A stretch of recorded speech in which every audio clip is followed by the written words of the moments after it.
भाई स्वागत है, जी का स्वागत है भाई स्वागत है, स्वागत है भाई स्वागत है। आदरणीय श्रीमती राधिका देवी स्वागत करता हूँ और हमारी पहले प्रेसिडेंट है जिनका नाम मैं निश्चित हूँ।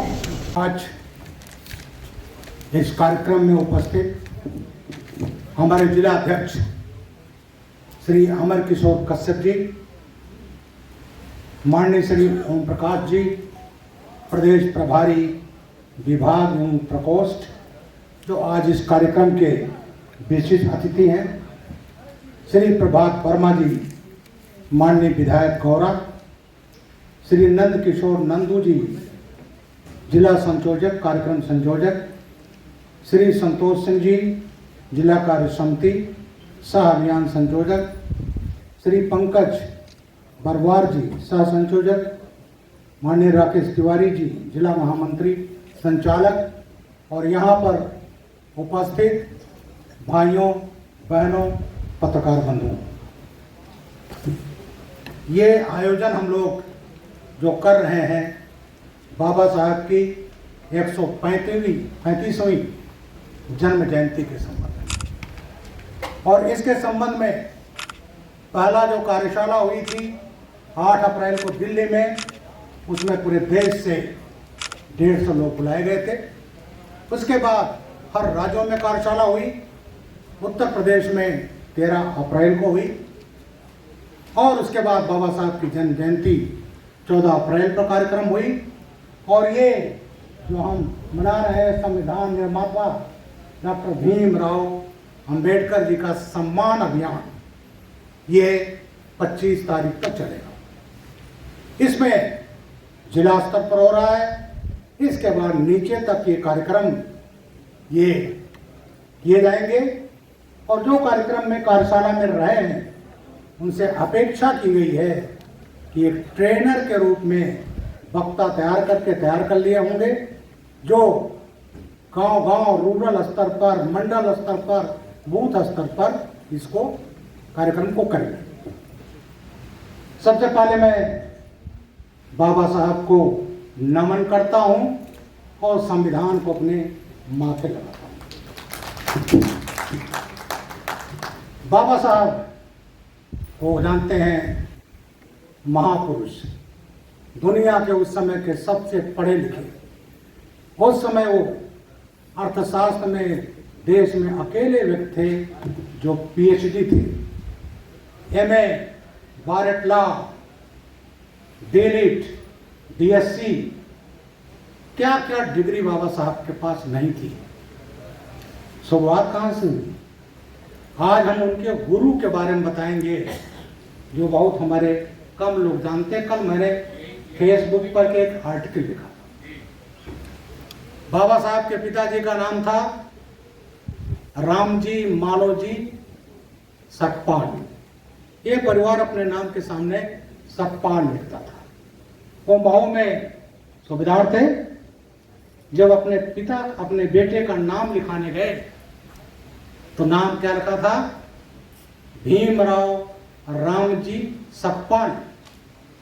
तो इनके गुरु थे, अध्यापक थे पहले पंडित कृष्णाजी केशव अंबेडकर। उन्होंने सलाह दिया कि ये बच्चा बड़ा होनहार लगता है, तो उन्होंने अपना सरनेम दिया और भीमराव रामजी सकपाल को बना दिया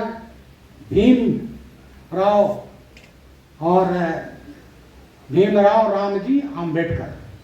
तो वो बनाने वाले उनके गुरु पंडित कृष्णाजी केशव अंबेडकर जी थे, जिन्होंने अंबेडकर उनके नाम के सामने दिया। तो इस अवसर पर हम उनके गुरु को भी याद करना चाहिए। मैंने उस पर कल एक आर्टिकल लिखा था। अब आती है बात बाबा साहब को किस तरह से प्रताड़ित किया गया, किस तरह से अपमानित किया गया। बाबा साहब को जो विदेश में जाने के लिए स्कॉलरशिप मिला था, वो उनके गुरु पंडित कृष्णा जी केशव अंबेडकर जी ने महाराजा बड़ौदा गायकवाड़ से सिफारिश की थी और महाराजा गायकवाड़ ने उनको स्कॉलरशिप दिया था, जिस पर वो विदेश में गए और पढ़ाई किया। बाबा साहब लौट के आए।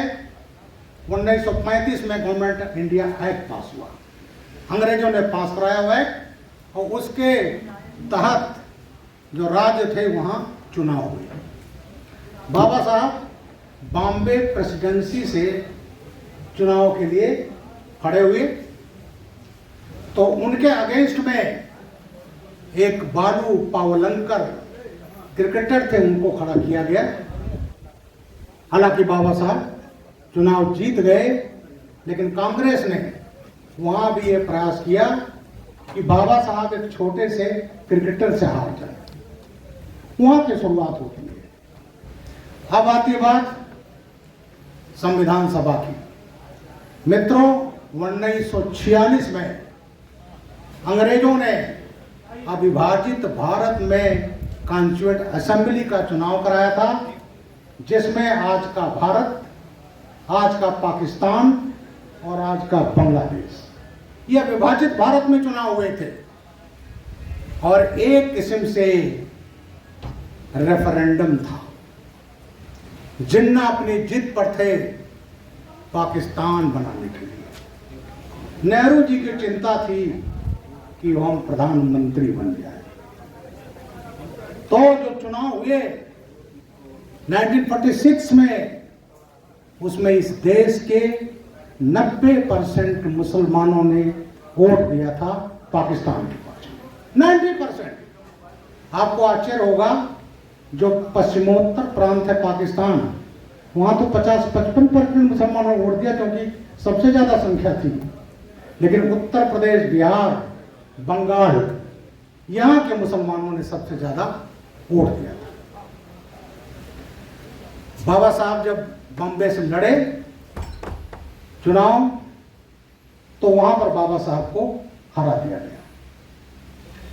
जब बाबा साहब को हरा दिया, उसकी जिम्मेदारी दिया था नेहरू जी ने बीजी खेर, जो कहलाते थे बॉम्बे प्रेसिडेंसी के प्राइम मिनिस्टर कहलाते थे। उसमें देश में 3 प्रेसिडेंसी थी, मद्रास, बॉम्बे और बंगाल। बंगाल का जिक्र जरूर करना चाहूंगा, जो आजकल हालात बंगाल में है। बंगाल के जो प्रेसिडेंसी थी, उसमें आज का बांग्लादेश, हमारा पश्चिम बंगाल, उड़ीसा, बिहार और आसाम, इतने शामिल थे बंगाल प्रेसिडेंसी में। और वो प्रधानमंत्री कहलाते थे सोहराब वर्दी। सोहराब वर्दी ने, जो आसाम में आज मुस्लिम्स की आबादी करीब 40% होने वाली है, उसके कारक सोहराब वर्दी थे। सोहराब वर्दी ने ब्रह्मपुत्र वैली में वहां कहा कि साहब, यहां पर मैं बांग्लादेशी जो लोग हैं, आज का जो बांग्लादेश, तत्कालीन पूर्वी बंगाल के बड़े मेहनती हैं, और यहाँ की मेन फसल है चावल, धान, तो उनको हम भेजेंगे। तो चावल का उत्पादन तो नहीं बढ़ा, हाँ वो क्षेत्र मुस्लिम बाहुल्य जरूर हो गया। 1911 में 10% थी और आज करीब 40% होने वाली है, पिछले उसमें 34% थी। तो इस तरह से आज जो असम में अशांति है, 1984 में एक दंगा हुआ था नेली, 10,000 लोग मारे गए थे। क्यों? कांग्रेस ने तमाम बांग्लादेशियों को बसा दिया अपने वोट बैंक के लिए। और जब 1983 में इंदिरा गांधी जी ने चुनाव डिक्लेयर किया, तो वहां के जो लोग थे उन्होंने कहा नहीं, चुनाव नहीं, जब तक कि विदेशी का चिन्हीकरण ना हो जाए। लेकिन इंदिरा गांधी अपनी जिद पर थी। और वो लोग आदिवासी थे, आदिवासियों को, बेटियों को उठा लिया जाता था, उनके जानवरों को चुरा करके काट दिया जाता था। इंदिरा गांधी एडमेंट रही और नेली दंगा हुआ, 10,000 लोग मारे गए थे। तो इस तरह से अब आता हूं मैं, बाबा साहब को हरा दिया गया बॉम्बे से। तो एक दलित नेता थे, कोई मैं नाम लूंगा, जो जानते हो पहले वो हाथ उठाएंगे, जोगेंद्र नाथ मंडल। चलिए, आप लोग इतना जानते हो, इसी पर मेरी एक पुस्तक है। सियासत का सबक जोगेंद्रनाथ मंडल, इस पर प्रधानमंत्री जी का आशीर्वाद है। इसका प्रस्तावना योगी आदित्यनाथ ने 25,000 कापियां बिक चुकी हैं, अभी बांग्ला एडिशन आ गया है। तो जोगेंद्रनाथ मंडल दलित थे, वहां दलितों को बोलते हैं नमो शूद्र, बंगाल में आज भी नमो शूद्र बोलते हैं। मोदी जी ने नमो शूद्र को मंत्री रखा है, केंद्रीय मंत्री। तो वहां ये हुआ, मंडल जी ने सोचा कि अगर बाबा नहीं गए संविधान सभा में तो दलितों का, पिछड़ों का, वंचितों का इंटरेस्ट कौन देखेगा। उनको ले जाया गया बंगाल में और 5 दलित मंत्री थे और सुभाष चंद्र बोस जी के बड़े भाई शरद चंद्र बोस जी ने प्रयास करके फिर बाबा साहब को खुलना जैसोर बरीसाल सीट है जो आसाम बॉर्डर पर है, वहां से जिताया। बाबा साहब जीत कर पहुंच गए संविधान सभा में, लेकिन जब बंटवारा हुआ तो उसका एक फार्मूला था कि बॉर्डर जिले पर जहां पर 50% से ज्यादा अगर हिंदू हैं तो भारत में आ जाए, अगर 50 ज्यादा मुस्लिम है बॉर्डर पर तो उनको पाकिस्तान को दे दिया जाए। बाबा साहब की सीट पर 56% हिंदू थे, नेहरू जी ने उसको दे दिया पाकिस्तान को और बाबा साहब को बना दिया गया member of Pakistan constituent assembly. और उस समय जब बंटवारा हो गया, क्योंकि चुनाव दिए हुआ था, तो बाबा साहब से कांग्रेसी कहते थे, भाई आपकी कॉन्स्टिट्यूएंसी चली गई पाकिस्तान, अब चले जाओ पाकिस्तान। बाबा साहब ने कहा था, मैं आदि से अंत तक भारतीय हूं, यहीं पैदा हूं, यहीं मरूंगा। ये थे हमारे राष्ट्रवादी डॉक्टर भीमराव अंबेडकर। जब उनको हरा दिया गया तो फिर यहां हाहाकार बचा। यहां के बुद्धिजीवी, दलित, वंचित सब लोगों ने ब्रिटिश गवर्नमेंट को पत्र लिखे। तार जाते तो उस समय तार का जमाना था, और तार का यह था कि जिसको जाता था वो जरूर पढ़ता था। चर्चिल प्राइम मिनिस्टर थे, बदल चुके थे, क्लेमेंट एटली प्राइम मिनिस्टर थे। जब उन्होंने देखा था भाई इतने ज्यादा बाबा साहब के उसमें आ रहे हैं पक्ष में, तो कोई बात तो करो। कांग्रेस ने बात नहीं किया, प्राइम मिनिस्टर क्लेमेंट एटली ने बात किया और उन्होंने कहा, बाबा साहब क्या आप मंत्री बनना चाहते हैं क्या? उन्होंने कहा, नहीं, हमें तो सेवा करना है। उसके बाद एक नाम और आता है, बहुत कम लोग जानते हो, एम.आर. जयकर। एम.आर. जयकर बहुत बड़े कानूनविद थे, प्रिवी काउंसिल लंदन की उसमें एडवोकेट थे, और आज जो सुप्रीम कोर्ट है अंग्रेजों के जमाने में कहलाती थी फेडरल कोर्ट। तो 1938 में वो फेडरल कोर्ट में जज थे और हिंदू महासभा के थे। जब उन्होंने देखा कि बाबा साहब के साथ ये क्या खेल हो रहा है, कांग्रेस और नेहरू जी कर रहे हैं, तो एम.आर. जयकर ने बाबा साहब से बात किया। उन्होंने कहा, बाबा साहब चिंता ना करिए, मैं अपनी सीट आपको देता हूं। तब एम.आर. जयकर साहब ने पुणे से अपनी सीट खाली की और तब जाकर बाबा साहब संविधान सभा में पहुंचे। जब संविधान सभा में पहुंच गए तो अब आया ड्राफ्टिंग कमेटी के कौन चेयरमैन है, तो नेहरू जी एक अंग्रेज था जेनिंग्स, उसको चाहते थे ये भारत का संविधान लिखे, जिसके हम गुलाम रहे वही का विद्वान हमारा संविधान लिखे। लेकिन परिस्थितियां ऐसी बनी जिसमें गांधी जी का भी सहयोग था और फिर ये हुआ कि बाबा साहब से ज्यादा कोई विद्वान नहीं है। तब बाबा साहब को बनाया गया चेयरमैन ड्राफ्टिंग कमेटी। इसके बाद उसमें 6-7 सदस्य थे। कई लोग कहते हैं अरे बाबा साहब तो केवल चेयरमैन थे। सैम प्रेतोदा जो है इंटरनेशनल कांग्रेस का अध्यक्ष है, आज ही अखबार पढ़े होंगे, उसके खिलाफ मुकदमा कायम हुआ है, वो जो दाढ़ी वाले हैं। उसने कहा था अरे बाबा साहब का कोई रोल नहीं है, वो तो नेहरू जी ने लिखा है। तो इस ड्राफ्टिंग कमेटी में 2 लोगों का देहांत हो गया, 2 लोग विदेश चले गए, 1 लोग बीमार थे, आए नहीं। उसमें बाबा साहब ने सिंगल हैंडेडली संविधान की रचना की और इसका प्रमाण है जब संविधान पर हस्ताक्षर हो रहे थे तो टी कृष्णाचारी जो बाद में भारत के फाइनेंस मिनिस्टर हुए, उन्होंने उस समय कहा था कि संविधान को बनाने में मुख्य भूमिका डॉक्टर भीमराव अंबेडकर की है। तो इस तरह से बाबा साहब हमारे, अब आती बात हमारा संविधान बन गया। अभी मुझे संविधान गिफ्ट किया गया है। भाइयों, कभी अगर मिले तो वो संविधान जरूर लीजिएगा।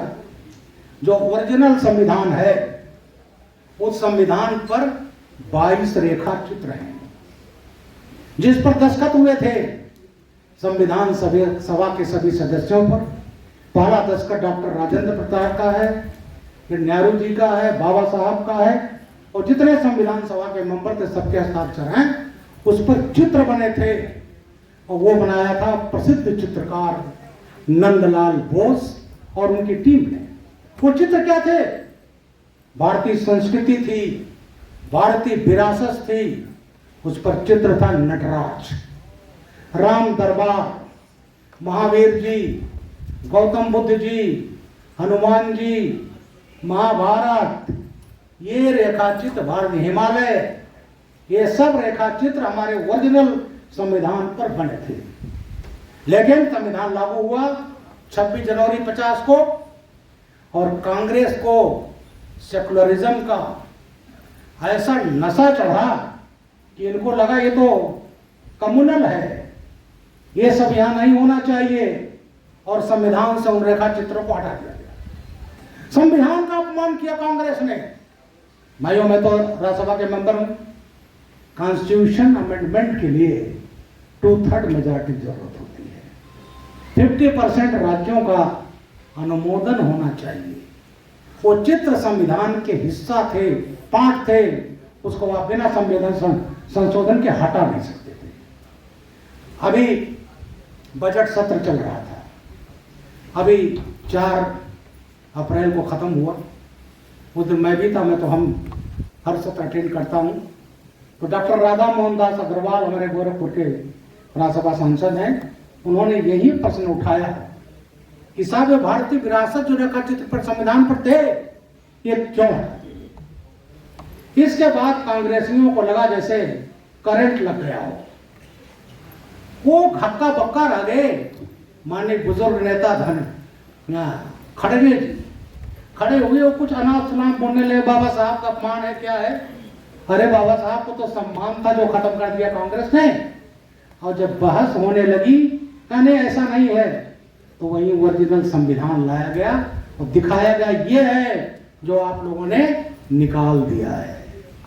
उसके बाद ये हालत हुई, सोनिया गांधी और उनके सभी लोग राज्यसभा से वॉकआउट कर गए। उसके बाद धनखड़ जी ने, जो हमारे चेयरमैन है राज्यसभा के, उपराष्ट्रपति, उन्होंने व्यवस्था दी कि अब जितनी पुस्तकें छपेंगी संविधान का, वो जो ओरिजिनल कॉपी है जिस पर भारतीय विरासत है, वो सब चित्र रहेंगे, और अब जो आएगा वो आपका वो संविधान रहेगा जिस पर बाबा साहब का दस्तखत है।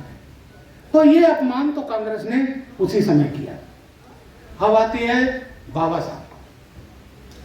सन 46 में जब संविधान सभा के चुनाव हुए तो उस समय अविभाजित भारत था। नेहरू जी प्राइम मिनिस्टर बने और उसमें 14 मंत्री बनाए गए, 5 हिंदू, 5 मुसलमान, 1 सिख, 1 ईसाई, 1 पारसी।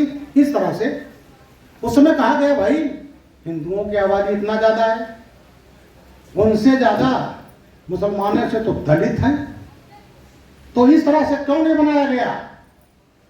तो उसमें 2 मंत्री बनाए गए दलित। मुस्लिम लीग कोटे से बंगाल के जोगेंद्रनाथ मंडल भारत के लॉ मिनिस्टर, और बाबू जगजीवन राम कांग्रेस के, को बनाया गया लेबर मिनिस्टर। बाबा साहब को जगह दे दी गई। वो बाबा जो सन 42 से 46 तक वायसराय काउंसिल में थे, उस समय जो काउंसिलर होते थे वो मंत्री से बड़ा अधिकार होता था, उनके पास था लेबर और CPWD। इतना बड़ा अनुभव था उनको।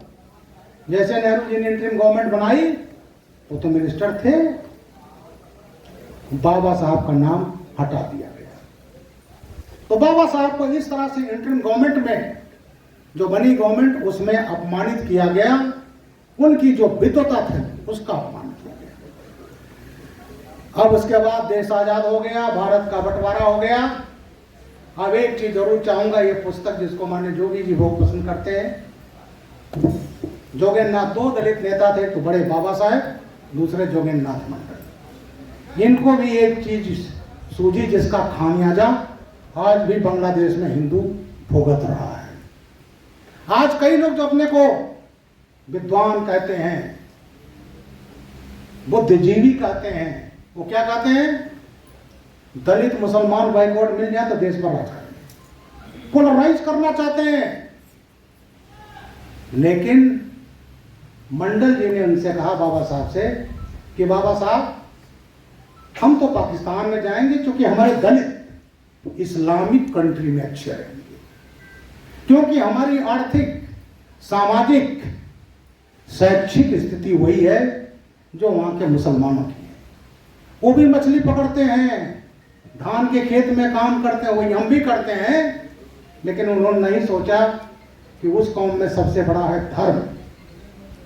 बाबा साहब ने कहा, मंडल जी आप गलती कर रहे हो। बाबा साहब ने नेहरू जी से यहां तक लिखा था कि नेहरू जी, जब देश के 90% मुसलमानों ने धर्म के नाम पर एक देश ले लिया, पाकिस्तान ले लिया, हमारी उतनी जमीन चली गई, तो वहां पर हिंदू सिख ये सब सुरक्षित नहीं रहेंगे। ये समय है आप इनको भारत बुला ले। और जिन भाइयों ने पाकिस्तान कहा, उनको कहिए पाकिस्तान चले जाएं, धर्म के नाम पर देश बन गया। लेकिन ये नहीं हुआ, जिसका खामियाजा हम आज भुगत रहे हैं। मंडल जी ने जो कहा, ये उनकी वजह से वो पाकिस्तान चले गए। जिन्ना ने उनको बनाया first law minister of Pakistan. एक दलित भारत का law minister doctor Bhimrao Ambedkar, दुनिया का सबसे बड़ा विद्वान, और दूसरा वो भी विद्वान थे जोगेंद्रनाथ मंडल, नमोसूत्र, वो पाकिस्तान के फर्स्ट लॉ लेबर मिनिस्टर। वो चले तो गए, लेकिन जैसे बंटवारा हुआ तो हिंदुओं पर कहर टूट पड़ा। आप लोगों के दिमाग में क्या होगा कि साहब कत्लेआम तो पश्चिमी पाकिस्तान बॉर्डर पर हुआ, सिख और हिंदू मारे गए, उससे ज्यादा मारे गए थे पूर्वी बॉर्डर पर, जिसको हमारे कांग्रेसियों ने, लेफ्टिस्ट ने मंडल जी को इतिहास से गायब किया और उसको गायब किया। मंडल जी चले गए, मंत्री बन गए, वहां कत्लेआम शुरू हुआ। सन 47 से 50 तक वहां 50,000 लोग मारे गए, धर्मांतरण हुए, जबरदस्ती, कत्लेआम, लूट।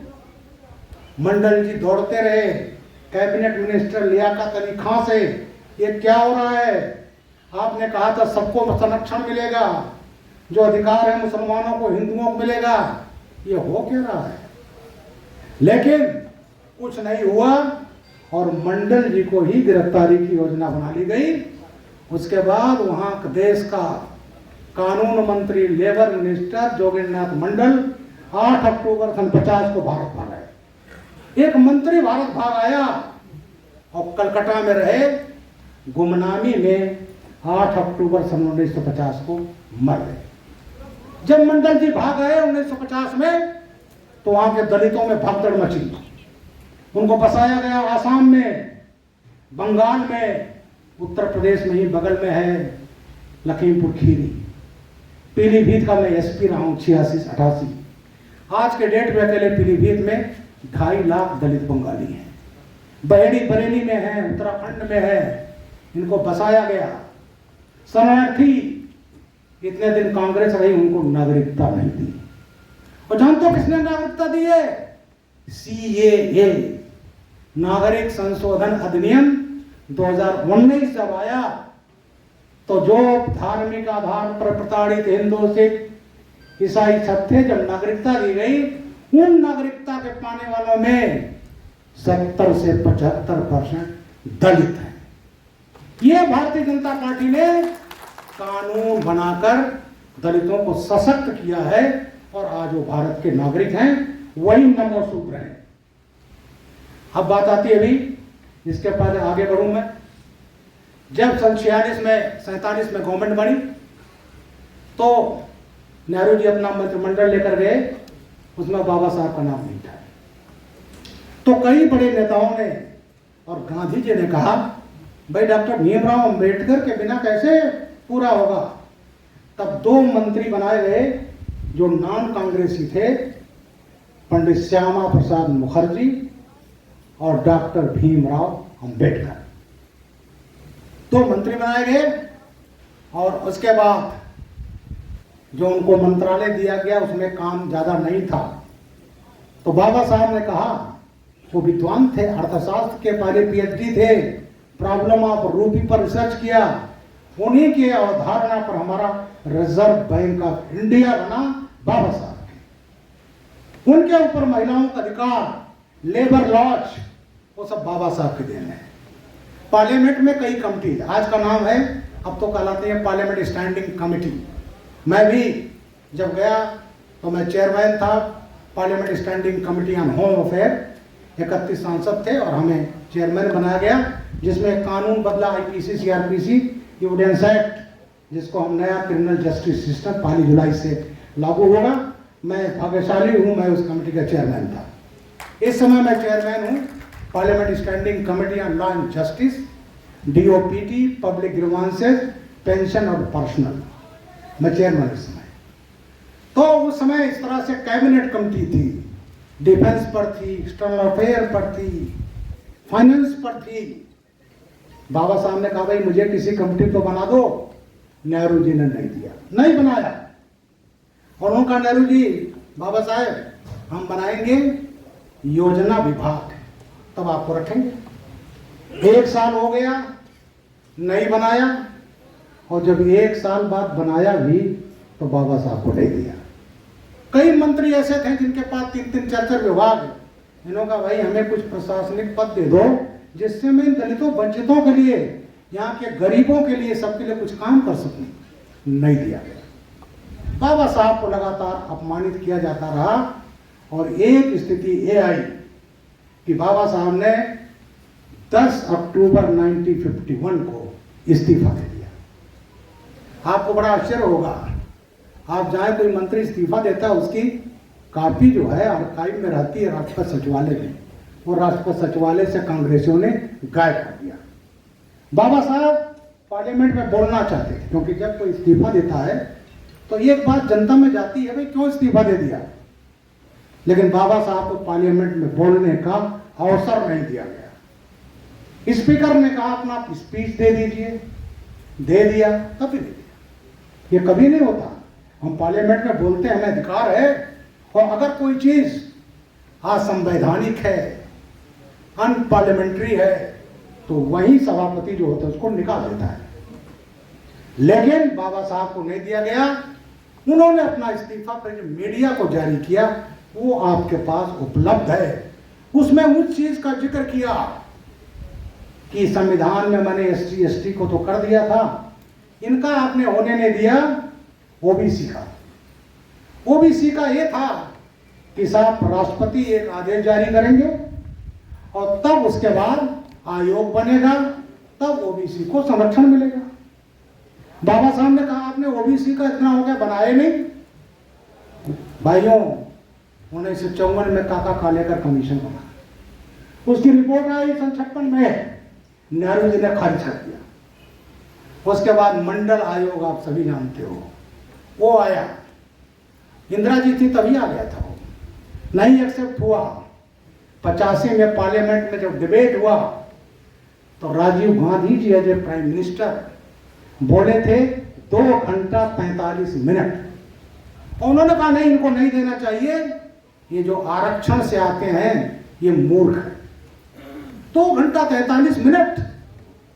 और मंडल कमीशन तब लागू हुआ जब बीपी सिंह की सरकार आई, बीजेपी के सहयोग से, तब जाकर के काका कालेकर खत्म कर दिया, ये कर दिया, तब ओबीसी को अधिकार मिला। और अभी मोदी जी ने संविधान संशोधन करके दलितों के, उसके ओबीसी के लिए बनाया कमीशन। अभी माननीय ओम प्रकाश जी निकाल रहे थे संविधान संशोधन का। अब तक संविधान संशोधन हुए 106, उसमें 80 संविधान संशोधन कांग्रेस ने किए। क्या किए कांग्रेस ने? 51 में एक आरएसएस का पत्रिका आज भी है, ऑर्गेनाइजर, और एक और पत्रिका थी करास रोड। उन्होंने अपने वीकली में कुछ लिखा तो नेहरू जी ने उसको बैन कर दिया। ये आज कहते हैं अभिव्यक्ति की आजादी, बैन कर दिया। मामला सुप्रीम कोर्ट में पहुंचा और 51 में सुप्रीम कोर्ट ने निर्णय दिया कि नहीं, इसमें ऐसी कोई आपत्तिजनक नहीं है, ये तो नेहरू सरकार की आलोचना की गई है, तथ्यों पर है, इसलिए ये जो बैन किया गया है उचित नहीं है। सुप्रीम कोर्ट ने बैन कर दिया। दूसरे दिन पंडित नेहरू सन 51 में पहला संविधान संशोधन लाए, जो नैतिक तौर पर ला नहीं सकते थे क्योंकि तब तक पॉपुलर गवर्नमेंट नहीं बनी थी।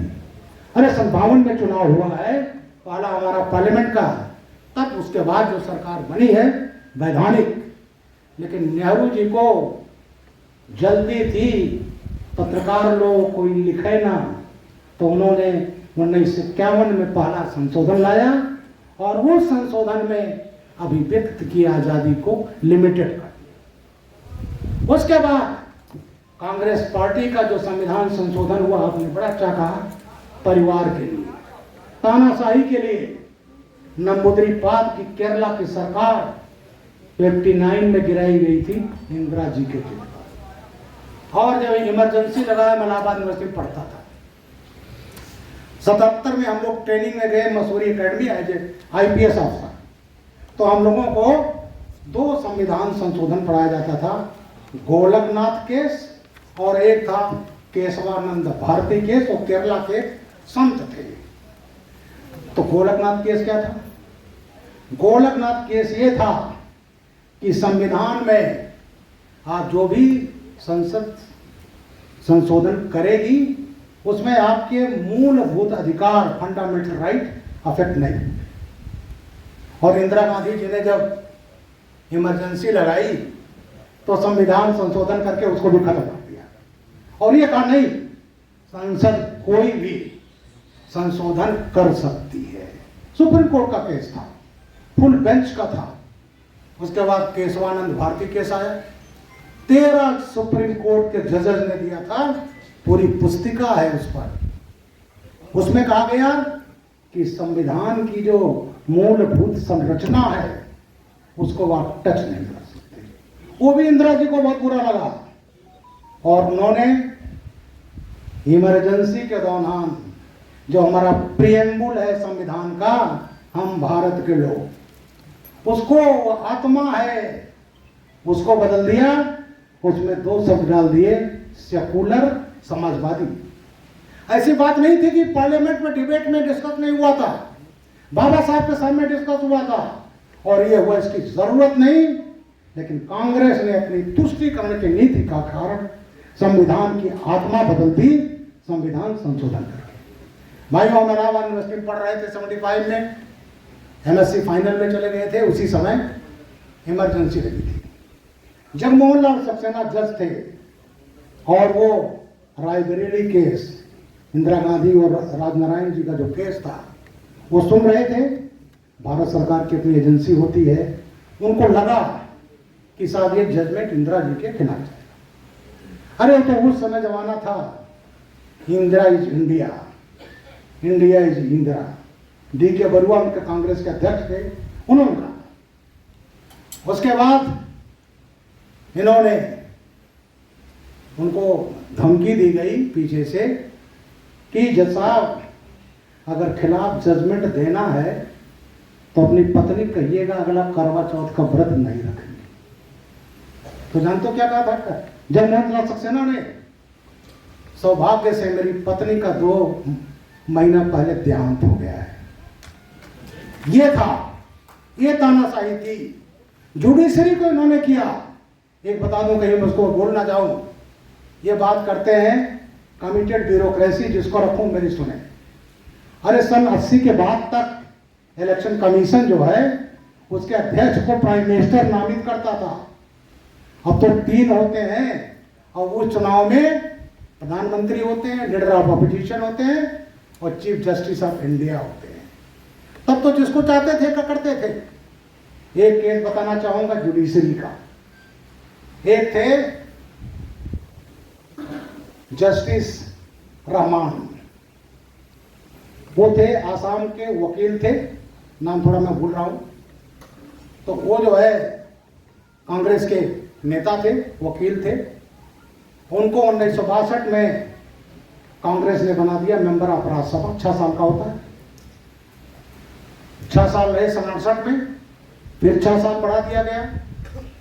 नेता रहे, कमिटेड कांग्रेस के। 72 में उनसे इस्तीफा दिलाया गया और इंदिरा जी ने बना दिया उनको आसाम हाई कोर्ट का जज। कभी आपने सुना है जो नेता रहा हो उसको, LLB पढ़ा हो तो उसको आपने जज बना दिया? वहीं पर वो चीफ जस्टिस हुए। चीफ जस्टिस होने के बाद फिर वो नेता हो गए। फिर उसके बाद उनको बना दिया गया सुप्रीम कोर्ट में जज। और सुप्रीम कोर्ट में जब जज हुए वो महोदय, तो वहां पर ये कांग्रेस के बड़े नेता थे, वहां जगन्नाथ मिश्रा जी के बड़े भाई, उनका वो केस आया कांग्रेस की, उसमें करप्शन का ये हालत था और उन्होंने उस फेवर में जजमेंट दे दिया और फिर उन मुस्लिम जज साहब ने इस्तीफा दे दिया और फिर उनको राज्यसभा लाया गया।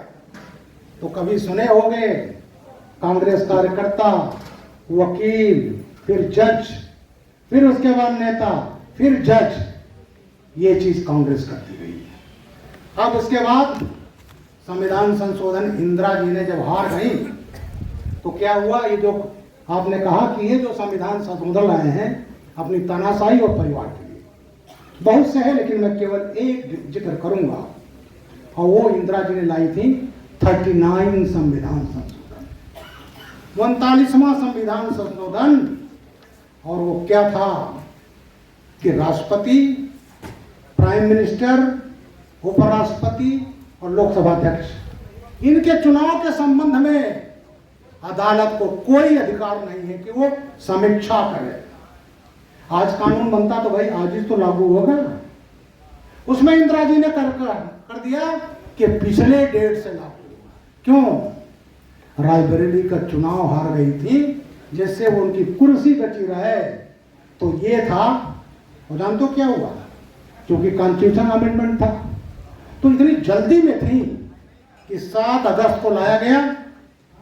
विपक्ष तो जेल में था, बिना डिस्कशन के 7 अगस्त 1975 को लोकसभा से पास। वो दिन था गुरुवार। शुक्रवार को हम लोगों का प्राइवेट मेंबर बिल होता है, उसको लाया गया राज्यसभा में और 8 को राज्यसभा से पारित हो गया बिना डिस्कशन के। अब उसके बाद 50% चाहिए राज्यों की। तो पता चला कांग्रेस शासित जो राज्य थे उसमें ज्यादा थे, तो 9 अगस्त को दूसरे दिन शनिवार को उन राज्यों में स्पेशल सेशन लाया गया और उस स्पेशल सेशन में ला करके इसका अनुमोदन किया गया। 10 अगस्त रविवार था, छुट्टे के दिन राष्ट्रपति भवन खोला गया और राष्ट्रपति ने 39 अमेंडमेंट पर दस्तखत किए। तो ये है भाई जो कहते हैं संविधान संशोधन बीजेपी बदल देगी, बीजेपी नहीं। संविधान का खतरा अगर किसी से है तो कांग्रेस पार्टी से है। आरक्षण धार्मिक आधार पर आरक्षण नहीं हो सकता। और देखें भी कर्नाटक में, तेलंगाना में धर्म के नाम पर केवल वोट बैंक के लिए। बंगाल के बारे में बिना पूरी नहीं होगी। जोगेनाथ मंडल जी भाग आए। मैं बंगाल में हमें राष्ट्रीय अध्यक्ष ने 5 बार भेजा है अत्याचारों की जांच के लिए।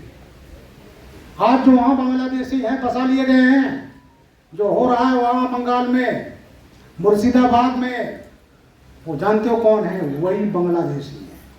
मैं यूपी का एंटी टेररिस्ट स्क्वाड ATS का फाउंडर चीफ हूँ। एक समय मेरे पास ATS, STF, crime, law and order सभी का मैं चीफ था 4.5 साल तक। वहां पर जो उनका टेररिस्ट ऑर्गेनाइजेशन है JMB, जो उनका टेररिस्ट ऑर्गेनाइजेशन है हुजी ने हमारे प्रदेश में भी तमाम आतंकवादी घटनाएं की जिनको हमने शिक्षों में पहुंचाया।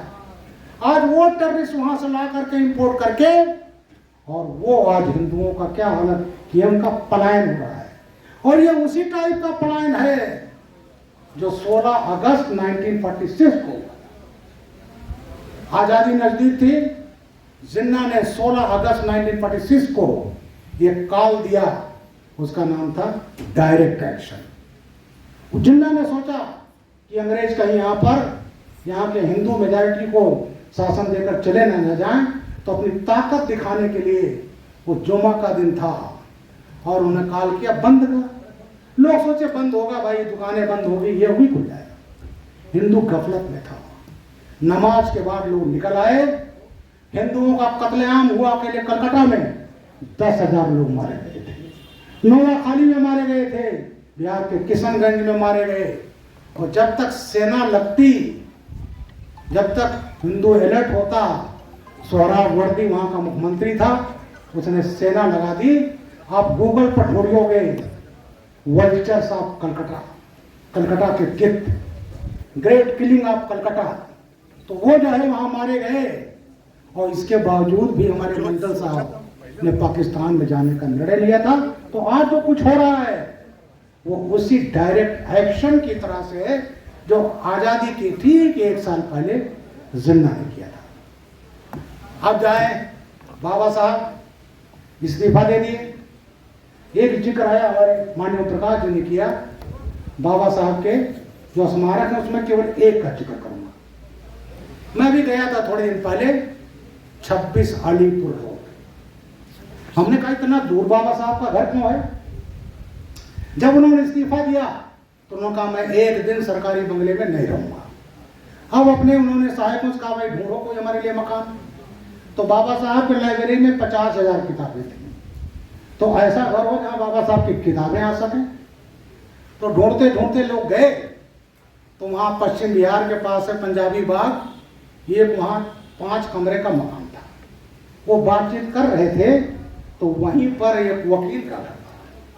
वकील साहब के पास आए थे परामर्श के लिए महाराजा सिरोही राजस्थान। जब उनको मालूम हुआ, उन्होंने कहा क्या बात है? बोले बाबा साहब अम्बेडकर के लिए मकान ढूंढ रहे हैं। बोले अच्छा, मैं मिलना चाहता हूं उनसे। उसके बाद उन्होंने कहा बाबा साहब तो घर में हैं। तो बोले नहीं, उनसे मिलने चलूंगा घर।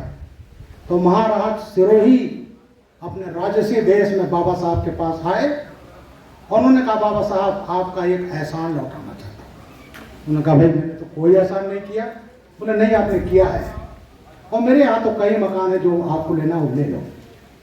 वो मामला क्या था? बाबा साहब लंदन जा रहे थे सिर्फ से, महाराजा सिरोही भी जा रहे थे प्रीवी काउंसिल इंग्लैंड में अपना केस करने। तो उनको मालूम है भीमराव अम्बेडकर भी बड़े वकील हैं, तो उन्होंने अपनी फाइल दे दी।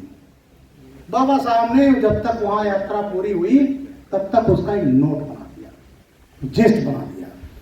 और जब लंदन में गए तो उन्होंने कहा बाबा साहब हमारे वकील बन जाए। उन्होंने कहा भाई मैं तो गरीबों के मुकदमे लड़ता हूँ, आप महाराजा हैं, आपका मैं नहीं लड़ पाऊंगा। तो उन्होंने कहा ब्रिटिश वकील था। उसके बाद उन्होंने वो फाइल दे दिया उनको। वही बाबा साहब की शनाख्त जो थी महाराजा सिरोही जीत गए अपना मुकदमा। तो उन्होंने जब फीस देना चाहा उस अंग्रेज वकील को, उन्होंने कहा नहीं इस पर मेरा हक नहीं है। अरे वो जो बाबा साहब ने बना दिया था उसी पर मैं लड़ा, इसका हक बाबा साहब। तो वही वो एहसान अदा करने आए थे महाराजा सिरोही। लेकिन बाबा साहब ने कहा भाई मैं इतना बड़ा कोठी है, मैं इसमें बिना पैसा दिए नहीं रहूंगा। तो 1 रुपया महीना टोकन तय हुआ। और वही 26 अलीपुर रोड में जहां बाबा साहब का देहांत हुआ 6 दिसंबर 1956, अपनी अंतिम किताब पर उन्होंने दस्तखत किया। दत्तू जी उनके सहायक थे। उसके बाद उनका देहांत हुआ।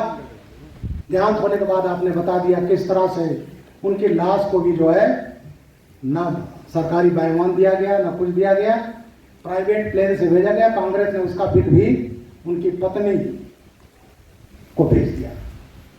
उनके जो वस्त्र थे एक ट्रक में उल्टा सीधा लाद कर वहां भेज दिया, जिसको चिंचौली एक जगह है नागपुर के पास, वहां स्मारक बना करके, बाकी स्मारक के बारे में भाई साहब बात कर रहे हैं, वहां बाबा साहब के जितने आर्टिकल्स हैं चिंचौली में सुरक्षित किए गए।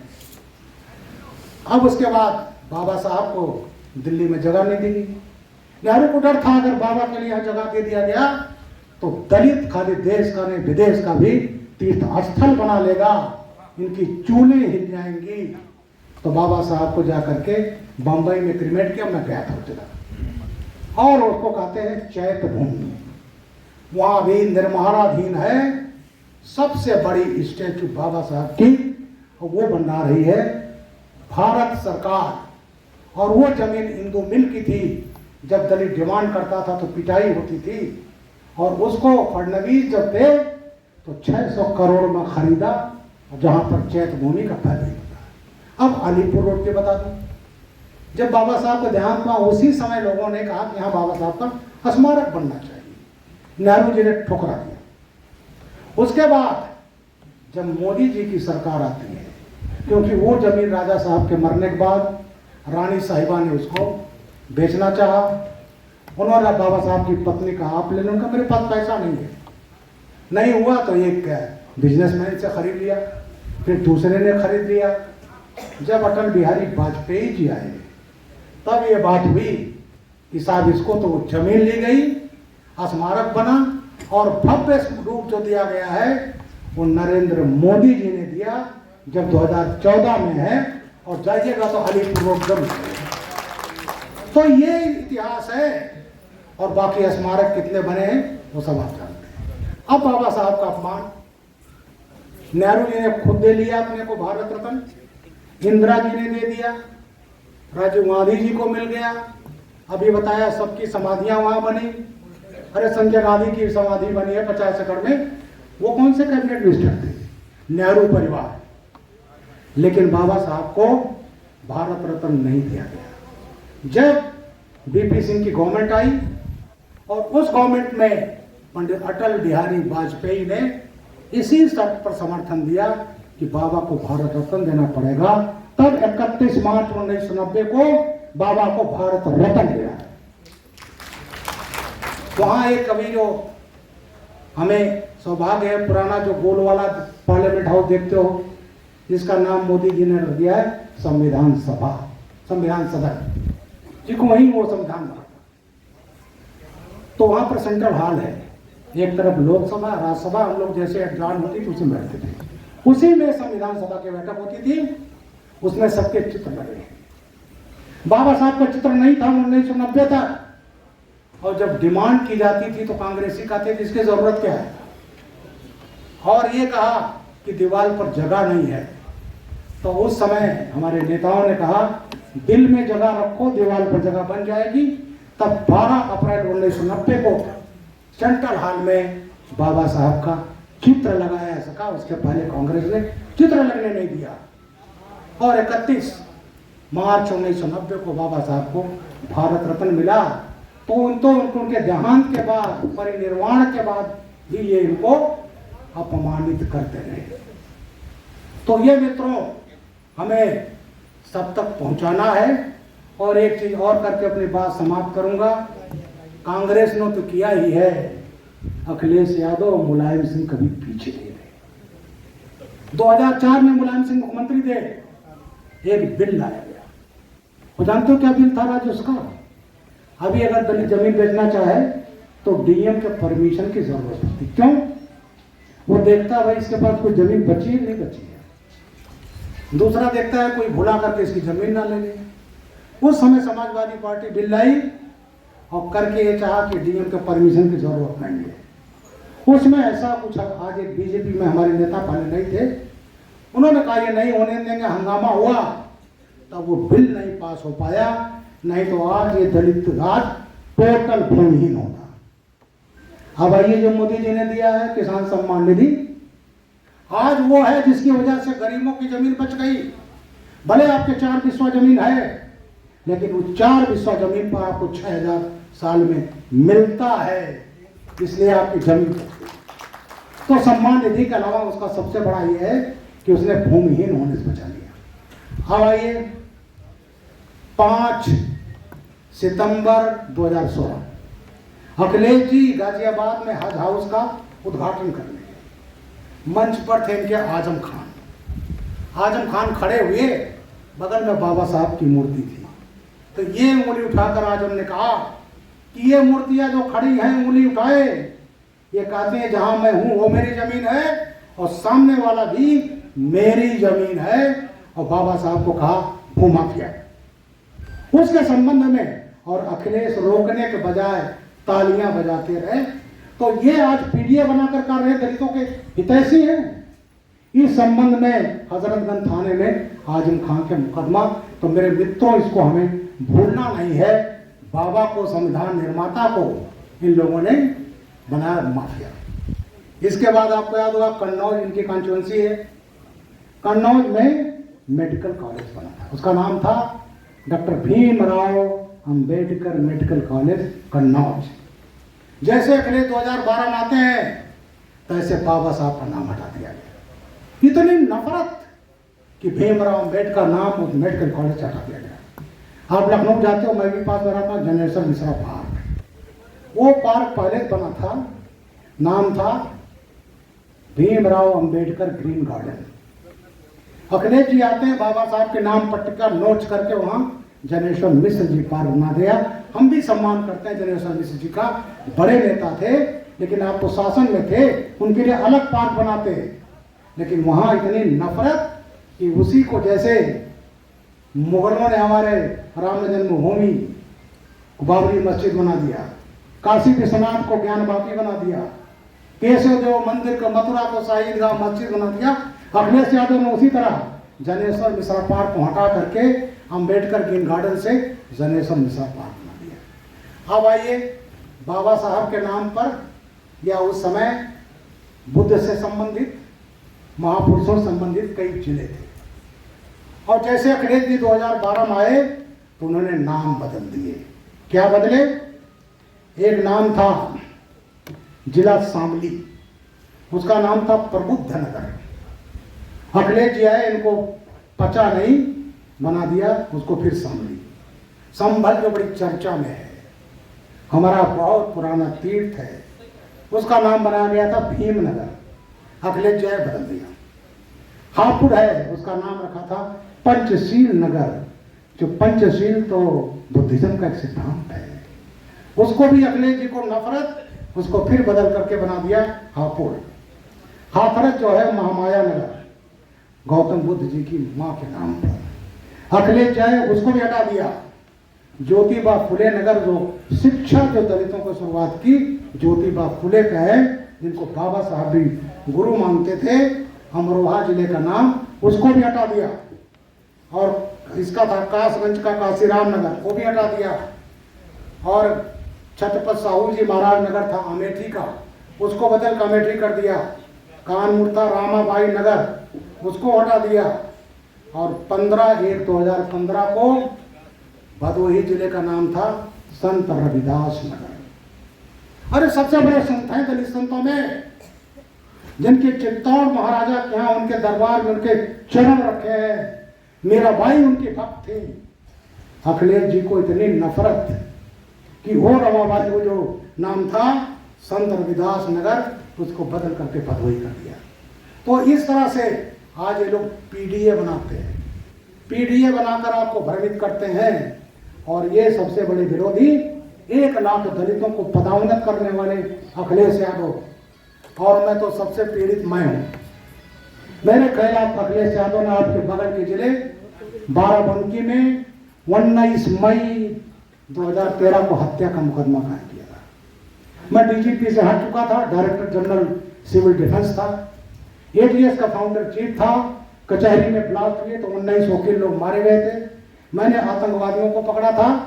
2 आतंकवादी थे, खालिद मुजाहिद, तारिक कासिम। वो आपके लखनऊ जेल से फैजाबाद अयोध्या जेल गए, सुनवाई हुई, लौटते समय बाराबंकी माते आते खालिद मुजाहिद को लू लग गया, मर गया।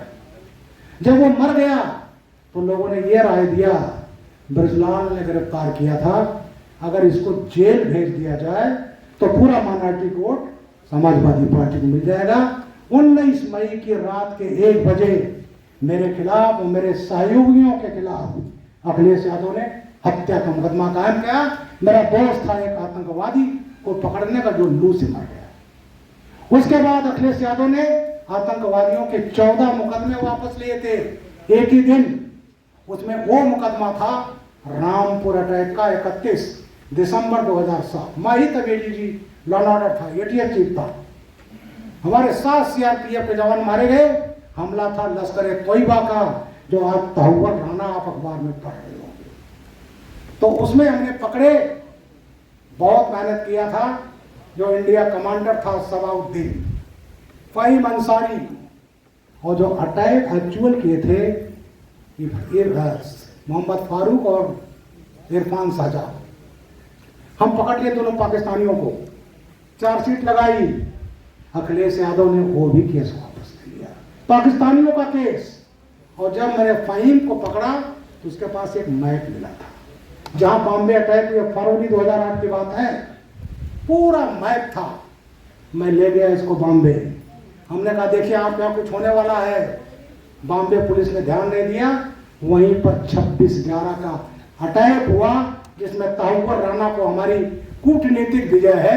हम अमेरिका से भारत लाए, और ये सलाउद्दीन वगैरह ये भी उसमें थे, उसमें जिनको मैंने 2008 में पकड़ा था। मेरी पुस्तक में है, ये मैं मानने को दिया हूँ, इंडियन मुजाहिदीन निशाने पर गुजरात। ये मैं 3 भाषाओं में है, हिंदी अंग्रेजी मैंने लिखी, और अभी गुजराती एडिशन में 21 इसी अप्रैल को जा रहा हूँ सूरत में लॉन्च करने। 9 किताबें मेरी प्रकाशित हो गई हैं, 10वीं प्रिंट में है। तो इस तरह से ये आतंकवादियों का साथ देने वाले, वोट बैंक के पास देश को बेच लेने वाले। और जब इन्होंने अखिलेश ने मुकदमे वापस लिए तो उसमें इलाहाबाद हाईकोर्ट ने कहा, जस्टिस अग्रवाल, जस्टिस मौर्य, आप कौन हो मुकदमे वापस लेने वाले? आज आप मुकदमे वापस ले रहे हैं, कल उनको पद्म विभूषण दे देंगे। ये मुकदमा वापस नहीं ले पाए। रामपुर अटैक में 4 को फांसी सजा हो गई, 2 को आजीवन कारावास हो गई, दशाश्वमेध घाट पर हमला करने वाले को फांसी सजा हो गई, शीतला घाट, कचहरी ब्लास्ट, इन सब में सजाएं हो गई, जिनके मुकदमे अखिलेश यादव ने वापस लिए। तो आज ये कहते हैं दलितों के सबसे बड़ा, अगर दलितों पर अत्याचार होता है तो समाजवादी सरकार में होता है। मैं तो एसएसपी इटावा रहा हूं, और मुझे कितना प्रताड़ित किया है, क्योंकि मैंने ये निर्णय लिया था, इसको कहकर अपनी बात खत्म करूंगा। एक यादव जी की जमीन थी, इन्हीं परिवार के मेरे पास आए 8 अप्रैल 90 को, कहा साहब शिवपाल ने एक यादव जी की जमीन पर कब्जा करा लिया, मैं परिवार का हूं, मैं कुछ कर नहीं पा रहा हूं। तो आ गए मुनीर यादव, मैंने मुकदमा लिखा दिया। दूसरे दिन शाह आलम खान थानाध्यक्ष थे, गए 22 लोगों को पकड़ लाए जो आदर्श सफाई किए थे। तो इनका ये नहीं है अपने लिए कुछ भी कर सकते, वो यादव की जमीन भी नहीं छोड़े, वो भी इटावा के यादव की। शाह आलम पकड़ लाए, उसके बाद सफाई गांव के प्रधान थे दर्शन सिंह यादव, वो अपने 3 लोगों को गए, शाह आलम खान मुकदमा सबको छोड़ दे। बोले क्यों छोड़ दूं?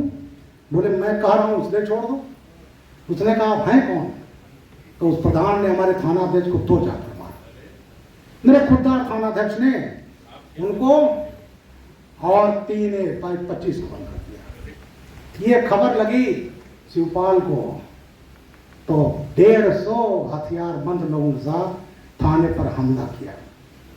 पूरा थाना भाग गया, सभी मुलजिम छुड़ा लिए गए, थानाध्यक्ष को लहूलुहान कर दिया गया पीट कर। जब मुझे खबर लगी मैं पहुंचा, थाना भाग चुका था। वो थानाध्यक्ष को लहूलुहान मैंने उठाया, हॉस्पिटल में ले गया। तब से आया कि डीआईजी आ रहे हैं। डीआईजी आए, उनके बड़े खास थे मुलायम सिंह जी के, वो आकर के वो थानाध्यक्ष को देखने नहीं आए, राममल्लम नहीं आए, शिवपाल के घर गए। और वहां जो मुलजिम छुड़ा लिए गए थे, 4 से एप्लीकेशन लेकर के थानाध्यक्ष के खिलाफ मुकदमा कर दिया। रात के 12 बजे डाक बंगले पाते हैं और मुझसे कहते हैं ब्रजलाल जी, मुख्यमंत्री जी चाहते हैं कि शिवपाल का केस आज ही खत्म किया जाएगा और शाह आलम खान को जेल भेज दिया। मैंने कहा व्हाट आर यू टॉकिंग? जिसको पीटा गया, जिसने सही काम किया, जो खून से लथपथ यहाँ खड़ा है, आप कह रहे हैं? बोले भाई मुख्यमंत्री जी की इच्छा है। तो मैंने कहा जब तक ब्रजलाल है तब तक ना आप कर पाओगे ना मुख्यमंत्री कर पाएंगे। एसएसपी का हुआ था तो मुलायम सिंह यादव जी मुख्यमंत्री थे। फिर शाह आलम खान लाए गए। क्या हुआ? जैसे उसने कहा शिवपाल जी आए पीटा, उनका नहीं शिवपाल थाने नहीं है। बोले वही आए। तो बोले ऐसा सच बोलने से क्या फायदा जिससे खुद के हाथ पांव कट जाए। और उसको लगे गाली देने उसने कहा मैं देश का नागरिक भी हूँ। डीआईजी ने एक कागज फेंका, लिख इस्तीफा, जबरदस्ती लिखवाऊंगा। तो मैंने कहा था this is too much mister DIG, Salam चल मुकदमा लिख, दुनिया छाट तेरी, मैं तेरा साथ नहीं छोड़ूंगा। और मैंने शिवपाल के खिलाफ अभी सुने होंगे, मुख्यमंत्री के सगे भाई के खिलाफ 9 अप्रैल 90 को सिविल लाइन इटावा में मुकदमा कायम कराया था। मुझे बाहर भेज दिया गया, सीआईडी टीम भेजेगी चौथे दिन, 10 दिन में इन्वेस्टिगेशन फाइनलाइज, थानाध्यक्ष के खिलाफ कोर्ट में चार्जशीट और मुझे बर्खास्त करने का डिपार्टमेंटल एक्शन। वो तो चुकता 1991 में माननीय कल्याण सिंह जी आ गए, तब वो शाह आलम का खत्म, मेरा केस का खत्म हुआ। और उसके बाद तो ये है इस परिवार का, अपने परिवेश से कांग्रेसियों का है, कुछ भी कर सकते हैं, तो ये भी अपने हित में कुछ भी कर सकते हैं। तो उसका खामियाजा मैंने जीवन में भुगता है। और मेरी पुस्तक है, जरूर पढ़िएगा, इटावा फाइल्स। तो ये है, तो इसलिए मैंने कहा कि जहाँ तक बाबा साहब का अपमान करने के बाद है दलितों का अपमान, उसमें समाजवादी पार्टी भी पीछे रही और सबसे बड़ा प्रताड़ित व्यक्ति तो मैं हूँ। Thank you very much. जय हिंद, जय भारत, भारत माता की, भारत।